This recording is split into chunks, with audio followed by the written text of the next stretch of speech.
Kalaulah kita ni diberi hidayah oleh Allah, kita akan cari peluang baik dengan jalan harta. Sebab itu setiap hari Rasulullah bertanya kepada sahabat setiap lepas subuh. Rasulullah tanya, siapa yang telah bersedekah? Sahabat angkat tangan, saya. Ada yang telah bersedekah sebelum daripada datang solat subuh, tuan-tuan.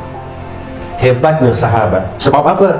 Sebab mereka tahu dengan jalan mereka ni menginfakkan harta mereka pada jalan Allah, hidupnya berkah, badannya sihat, masalahnya selesai, rezekinya bertambah berkah. Kita sediakan seluas 2 ekar khusus untuk Madrasah Banat. Sekarang hanya ada tanah kosong sahaja. Kita akan tinggikan sedikit, kita akan tambung sedikit. Selepas itu barulah kita boleh bina apa-apa binaan di atas tanah ini.